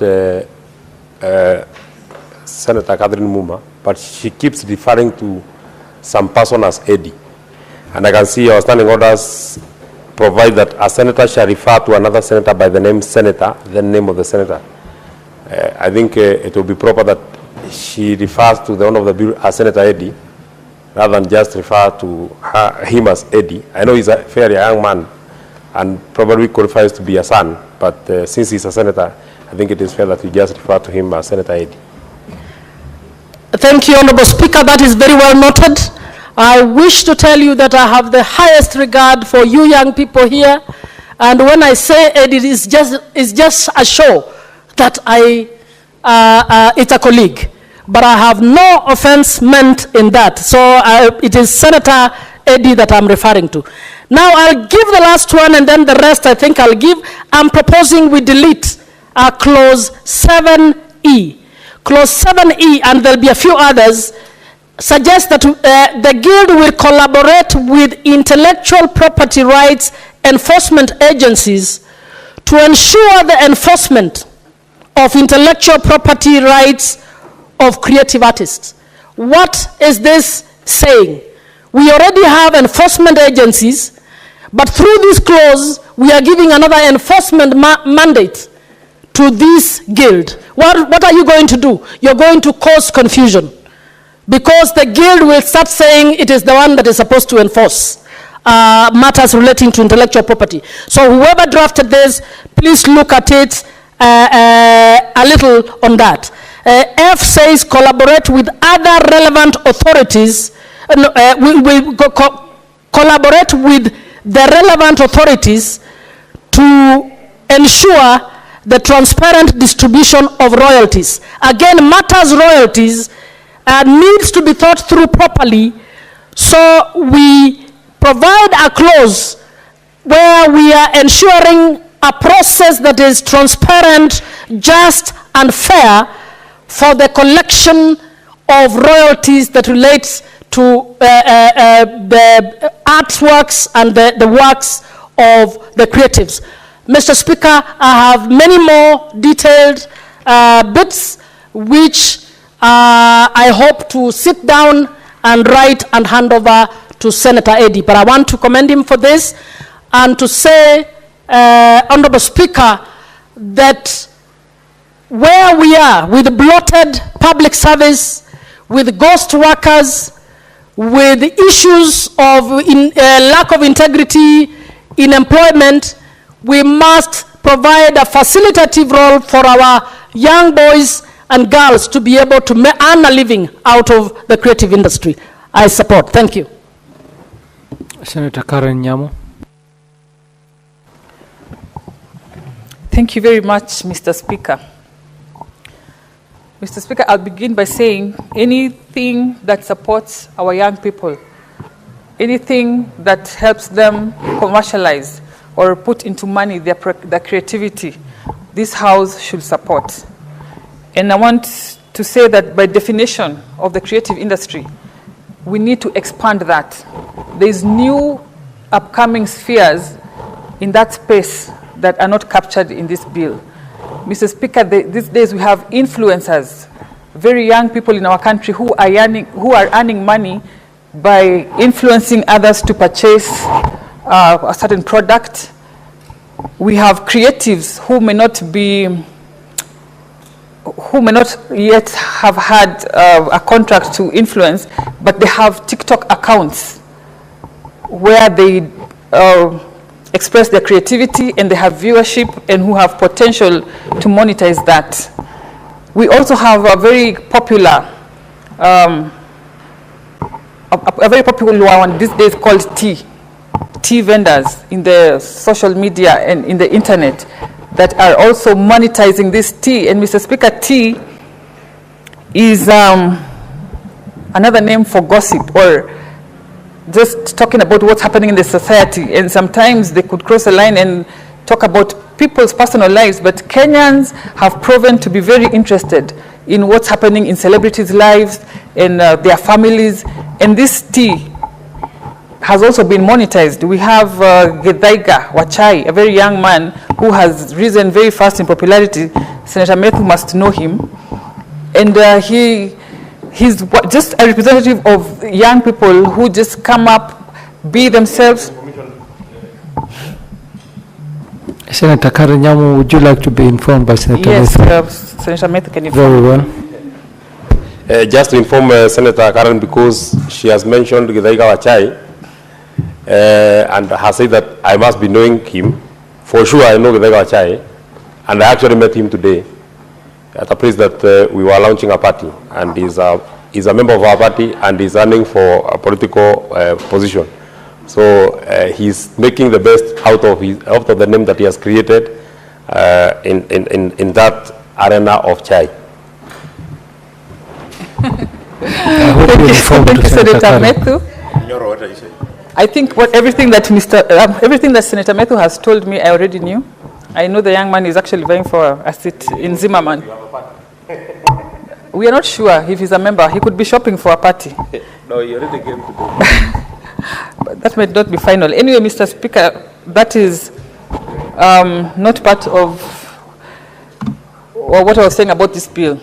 Mr. Speaker, my point was, let us expand the definition of what entails the creative industry in this country to make sure that we do not exclude some of these creatives that are not traditionally considered creatives. Mr. Speaker, we have to create also an enabling environment for our creatives. Let us develop a good infrastructure, the digital superhighway and others that are going to accelerate the creatives. Mr. Speaker, we also have to abolish bad policies that end up taking advantage of our creatives. We know that our music artists have been earning deplorable or amounts of royalties in their 500 shillings. A gentleman like Calligraph Jones, very talented, his shows are filled up to capacity. He can fill stadiums.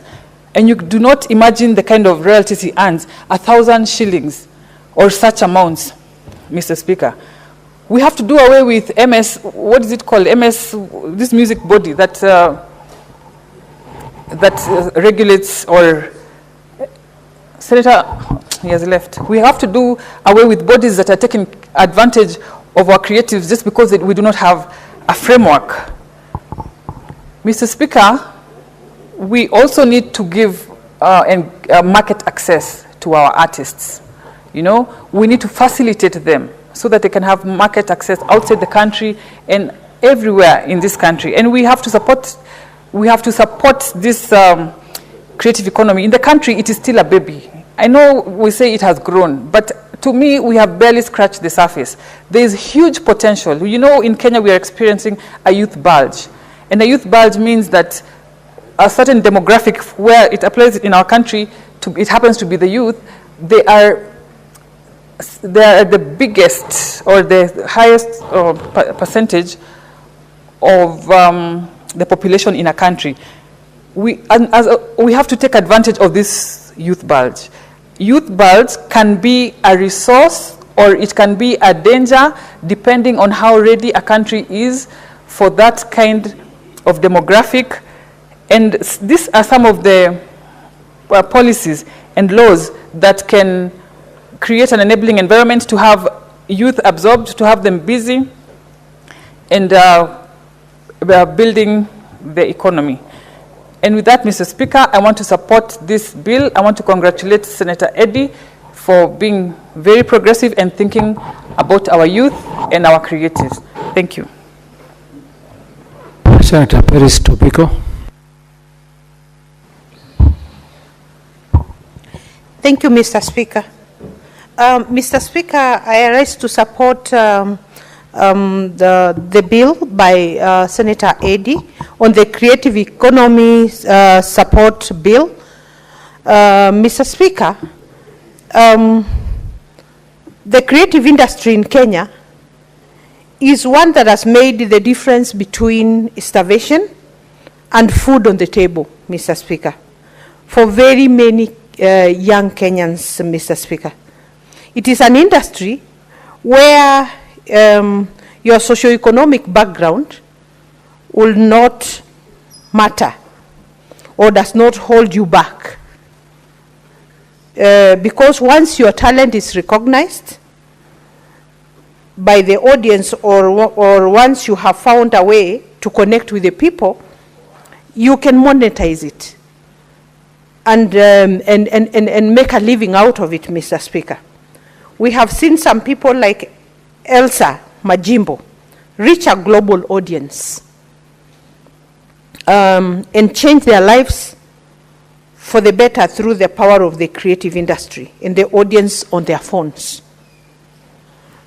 Mr. Speaker, the country at large can benefit from the growth of the creative industry by making Kenyans a conducive environment for creatives to thrive. Mr. Speaker, we need to invest more in the arts because they matter, just as what we insist in our education system about STEM. We are always talking about STEM, the science, technologies, and engineering and maths. But there are those who can make a living and make it big and be known out of the creative industry, Mr. Speaker. The country at large, Mr. Speaker, can benefit if we reduce the cost of filming licenses around the country. We would have more international films being shot here because Kenya is a very scenic country. Kenya has very beautiful spots, Mr. Speaker, right from the beaches to the Masai Mara to our mountains, Mr. Speaker. And this we could take advantage of. No, you have seen, Mr. Speaker, and I'm sure you have been to Dubai, and you have seen people in the desert changing the desert to become their gold, Mr. Speaker. The desert safari, they're making money, Mr. Speaker.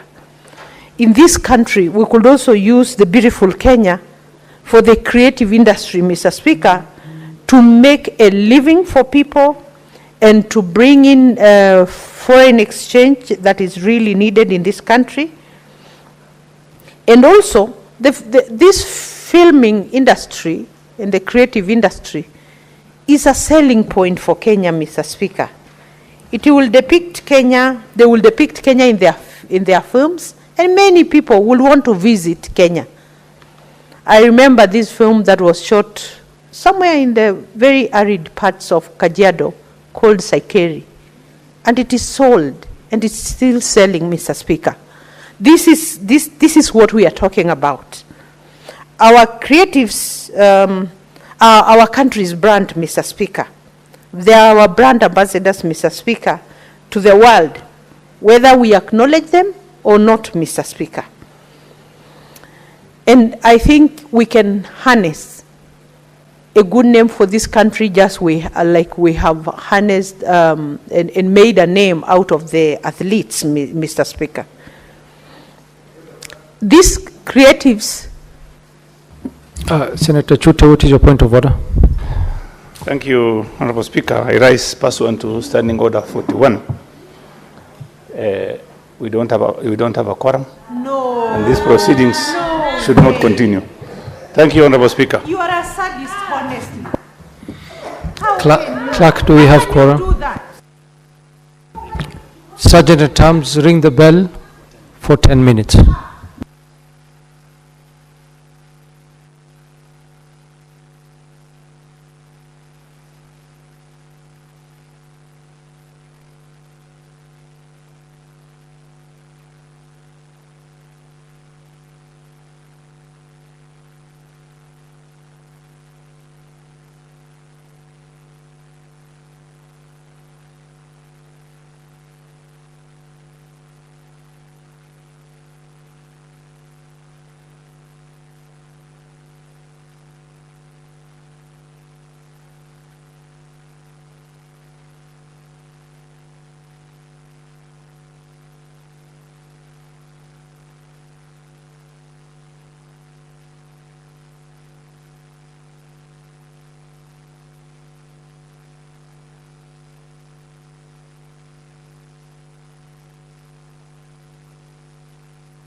Yeah. Honorable Senators, it seems we do not have quorum. Honorable Senators, having failed to attain, my apologies. Senator Peris Tobiko, you will have a balance of 15 minutes when this bill resumes in the next debate. Honorable Senators, having failed to attain quorum at the expiry of 10 minutes, the Senate stands adjourned pursuant to Standing Order 41-2A until Tuesday, 20th May 2025 at 2:30 p.m.